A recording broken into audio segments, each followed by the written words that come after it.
Isiniin jedha akkasitti gara jabummaadhaan uummata keenya akkasitti fixuun isaanii baay'ee tokko dhugaa waaqayyoo. Sagalee haa taanuuf waan biraa waan jennu hin qabnu sagalee dhumaa taanuufi gaafa sagalee taaneef tarii waaqayyo guyyaa isaanii fida kan ji'a 9 kan hoggaachi keessa guutee jira mana hidhaa keessa mana hidhaachaa mana dardar.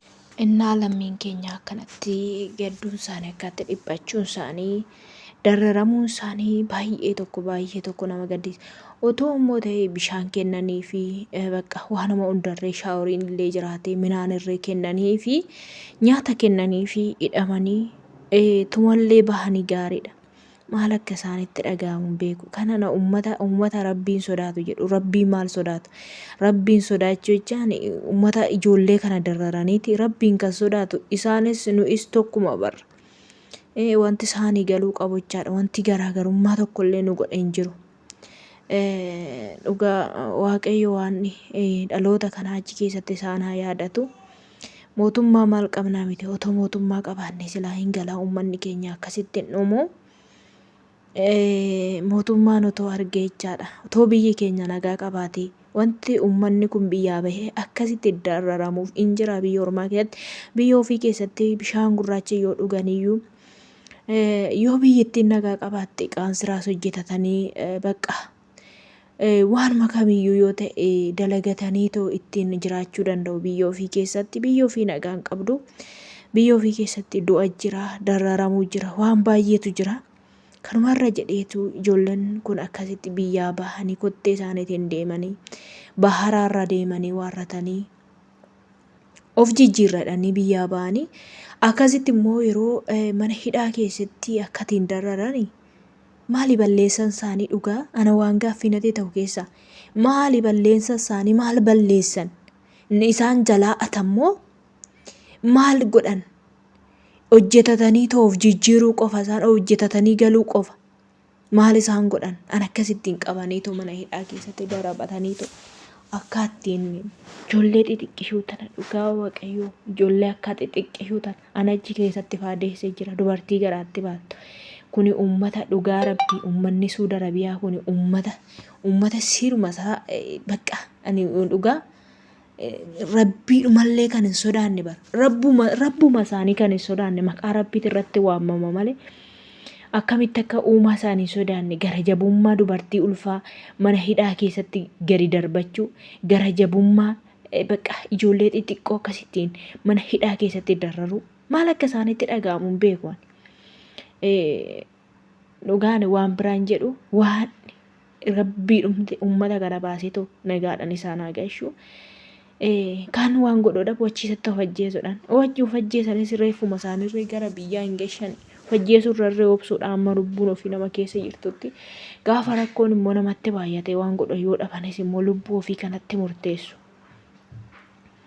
Kanaaf waanuma jennu isaatu uummanni amma fakkeenyaaf uummanni gara tiiktookii kana taap maal ta'e kun uummata kana kan sagalee ta'u nama muraasa.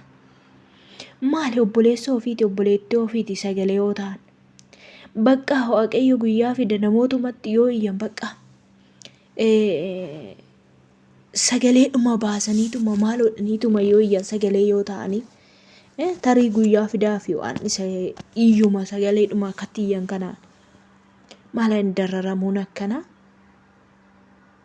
kana rabbumti yoo nagaa isaa nuu buuse malee baay'ee ulfaataadha. Ani biyyattiin keessattuu biyyoonni kaan isin jiru biyya akkas Dubaa'iin jira. Biyyoonni kaan hundumtuu jiru biyyoonni Arabaa. Hidhaa akkasii kana baay'een dararan yoo hidhanii yoo qabanii warratanii guyyaa 2 guyyaa 3 hidhanii warratanii gara biyyaa gashu. Isaan kun immoo mana hidhaa keessatti affeelu. Rabbiin isaan gaafata guyyaa tokko dhugaa rabbiiti. Inaafu imimmaan ijoollee keenya Suudi Arabiyaa kaan achi keessatti du'an kaan achi keessatti dararaman kaan achi keessatti rakkachaa jiran kan waan guyyaa tokko teessoorraa ol jedhee warratee bakakkaasaatti gadi buusa. Inaafu kun immoo ana garaan kona gubate ijoollee xixiqqoo achi keessatti arge keessi kona boba'ee dhugaa dubbachuudhaaf. Ammam akka isaan rabbitti amanan, ammam akka isaan bakka ishoo amantii qaban keessi kun dhugaa rabbiiti. Namni amantii qabu akkamittiin nama akkana godhan jedha. Balleessa tokko malee maal balleessa isaanii hojjetachuudhaaf biyyaa baanoo. Dhugaana keessa kun na gubate waan an jijjedhu isaatu na wallaalchisee jechaadha. Ijoollee akkasii sana argee akkamittiin keessi kun boqotayyume dubartii garaatti baattochi keessatti argee jechaadha. Maal isaan godhan? Gashanii gara biyya isaanii ammoo hojjetatan birrii waan qaban illee fuudhan birrii marree irraa fudhatanii too gara biyyaa isaanii gashanii. An kana mana hidhaa keessatti akkatti darraran. Uummata dhugaa waaqa saalfannaan beekne. Uummata uumaa waan takka sodaanne uummata Saudi Arabiyaa kan.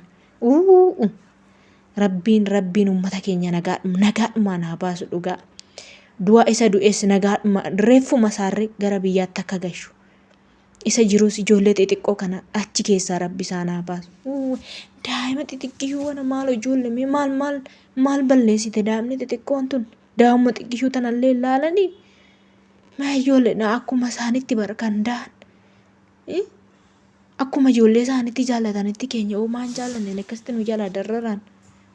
Waaqayyo waaqumtii akkuma fedha isaatti waanuma godheetoo lammii keenya achi keessaa baasu sagalee haa taanuu fi warroonni TikTok irraa taap godhii laayik godhii maal godhii koppiliinkii godhe dhufuni dhugaa rabbi nama muraasa namni achi keessaa namni sagalee ta'eef uummata kanaa jechaadha.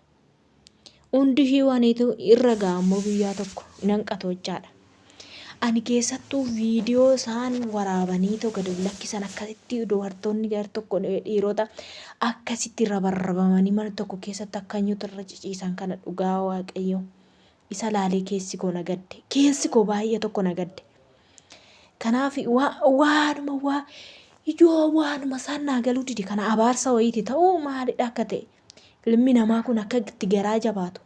Nu bineensa miti barra. Itoophiyaawii yoo taane iyyuu gurraacha yoo taane iyyuu bineensa miti barra. Nama akka isaanitti nyaachuu akka isaanitti uffachuu akka isaanitti godhachuu nama dandeenyudha. Harkaa dhaba keenyatu biyyaa nu baasee ta'u isaanitti nu makee hojjettoota isaanii akka taanu nu taasise malee akkuma isaanii kana nuyis yoo uffanne nurraa bareedaa yoo nyaannirree bakka keessi keenya fudhata jechaadha. Waan kamuu godhachuu dandeenya. Biyya keenyatu nagaa dhabe.